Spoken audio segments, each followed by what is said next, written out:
മർക്കോസ് 6-ാം അധ്യായം. യേശു സ്വദേശത്തെ അവഗണിക്കപ്പെടുന്നു. യേശു അവിടെ നിന്നു പോയി സ്വന്തം നാട്ടിലെത്തി. ശിഷ്യന്മാർ അവനെ അനുഗമിച്ചു. സാബത്തു ദിവസം സിനഗോഗിൽ അവൻ പഠിപ്പിക്കാൻ ആരംഭിച്ചു. അവൻ്റെ വാക്കുകേട്ട പലരും ആശ്ചര്യപ്പെട്ടു പറഞ്ഞു, ഇവന് ഇതെല്ലാം എവിടെ നിന്ന്? ഇവനു കിട്ടിയ ഈ ജ്ഞാനം എന്ത്? എത്ര വലിയ കാര്യങ്ങളാണ് ഇവൻ്റെ കരങ്ങൾ വഴി സംഭവിക്കുന്നത്! ഇവൻ മറിയത്തിൻ്റെ മകനും യാക്കോബ്, യോസെ, യൂദാസ്, ശിമയോൻ എന്നിവരുടെ സഹോദരനുമായ മരപ്പണിക്കാരനല്ലേ? ഇവൻ്റെ സഹോദരിമാരും ഇവിടെ നമ്മുടെ കൂടെയില്ലേ? ഇങ്ങനെ പറഞ്ഞ് അവർ അവനിൽ ഇടറി. യേശു അവരോട് പറഞ്ഞു, സ്വദേശത്തും ബന്ധുജനങ്ങളുടെ ഇടയിലും സ്വഭവനത്തിലുമല്ലാതെ മറ്റെങ്ങും പ്രവാചകൻ അവമതിക്കപ്പെടുന്നില്ല. ഏതാനും രോഗികളുടെ മേൽ കൈകൾ വച്ച് സുഖപ്പെടുത്തുവാനല്ലാതെ മറ്റ് അത്ഭുതമൊന്നും അവിടെ ചെയ്യാൻ അവന് സാധിച്ചില്ല. അവരുടെ വിശ്വാസരാഹിത്യത്തെക്കുറിച്ച് അവൻ വിസ്മയിച്ചു. ശിഷ്യന്മാരെ അയക്കുന്നു. അവൻ ഗ്രാമപ്രദേശങ്ങളിൽ ചുറ്റി സഞ്ചരിച്ച് പഠിപ്പിച്ചുകൊണ്ടിരുന്നു. അവൻ തൻ്റെ 12 പേരെ അടുത്തു വിളിച്ച് 2 പേരെ വീതം അയക്കാൻ തുടങ്ങി. അശുദ്ധാത്മാക്കളുടെ മേൽ അവർക്ക് അധികാരവും കൊടുത്തു. അവൻ കൽപ്പിച്ചു, യാത്രയ്ക്ക് വടിയല്ലാതെ മറ്റൊന്നും, അപ്പമോ സഞ്ചിയോ അരപ്പട്ടയിൽ പണമോ കരുതരുത്. ചെരിപ്പു ധരിക്കാം, 2 ഉടുപ്പുകൾ ധരിക്കരുത്. അവൻ തുടർന്നു, നിങ്ങൾ ഏതെങ്കിലും സ്ഥലത്ത് ഒരു വീട്ടിൽ പ്രവേശിച്ചാൽ അവിടം വിട്ടുപോകുന്നതുവരെ ആ വീട്ടിൽ താമസിക്കുവിൻ.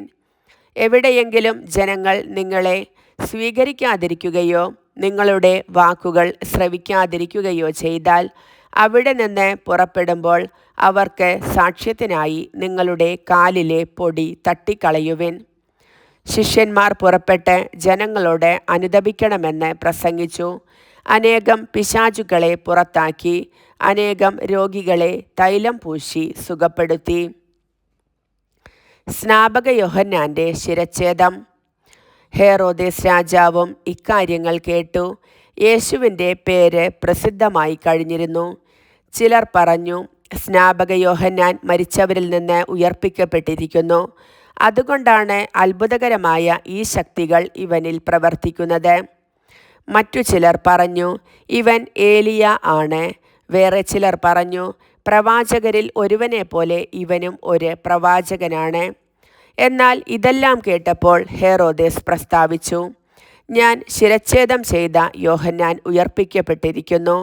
ഹെറോദേസ് ആളയച്ച് യോഹന്നാനെ പിടിപ്പിക്കുകയും കാരാഗൃഹത്തിൽ ബന്ധിക്കുകയും ചെയ്തിരുന്നു. സ്വന്തം സഹോദരനായ പീലിപ്പോസിൻ്റെ ഭാര്യ ഹെറോദിയ നിമിത്തമാണ് അവൻ ഇങ്ങനെ ചെയ്തത്.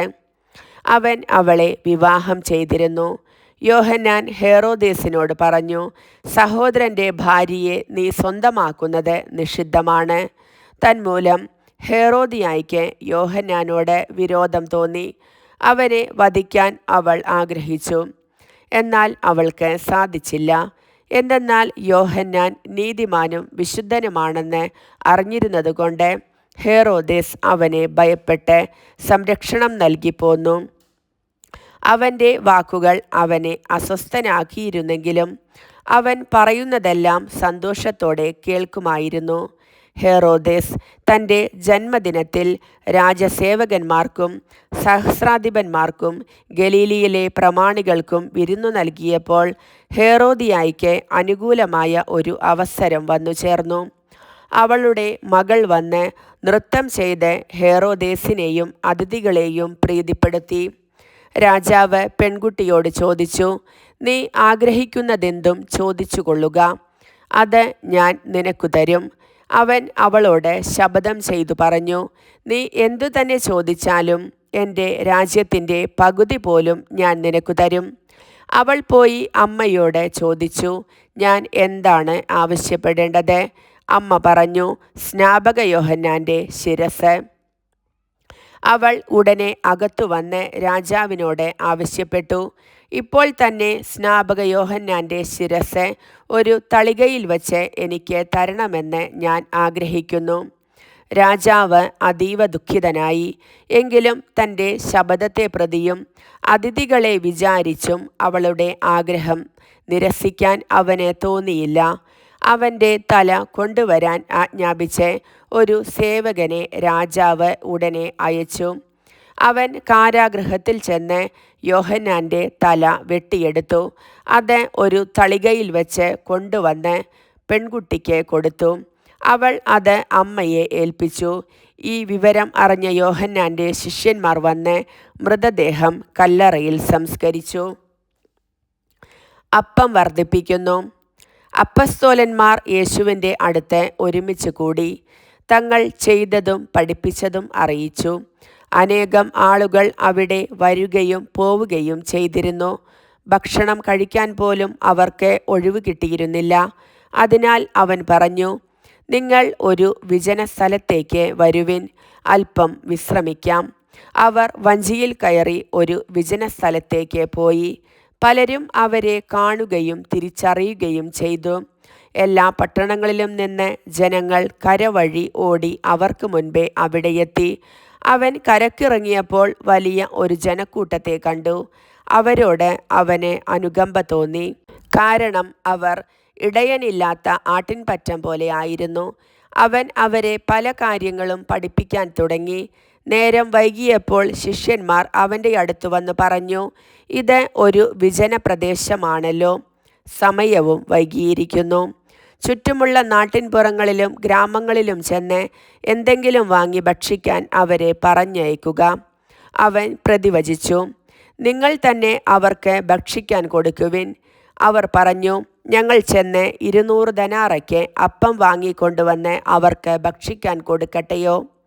അവൻ ചോദിച്ചു, നിങ്ങളുടെ കൈവശം എത്ര അപ്പമുണ്ട്?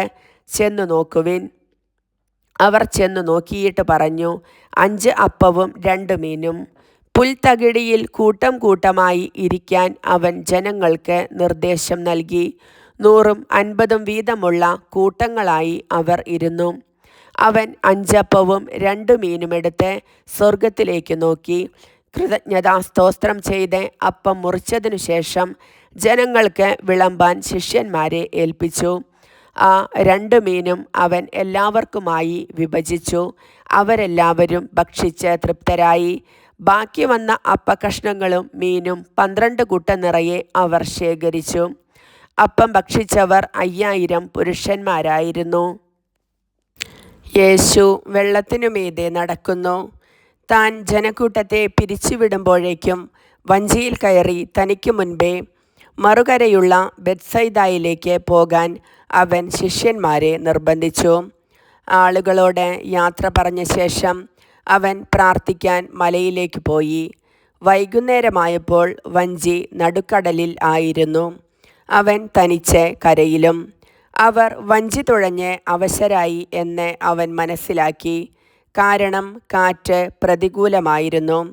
രാത്രിയുടെ 4-ാം യാമത്തിൽ അവൻ കടലിനുമീതെ നടന്ന് അവരുടെ അടുത്തെത്തി.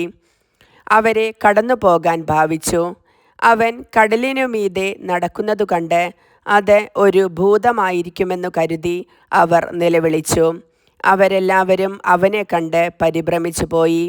ഉടനെ അവൻ അവരോട് സംസാരിച്ചു, ധൈര്യമായിരിക്കുവിൻ, ഞാനാണ്, ഭയപ്പെടേണ്ട.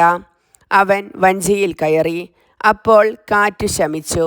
അവർ ആശ്ചര്യഭരിതരായി. കാരണം അപ്പത്തെക്കുറിച്ച് അവർ ഗ്രഹിച്ചിരുന്നില്ല. അവരുടെ ഹൃദയം മന്ദീഭവിച്ചിരുന്നു. ഗനേസറത്തിലെ അത്ഭുതങ്ങൾ.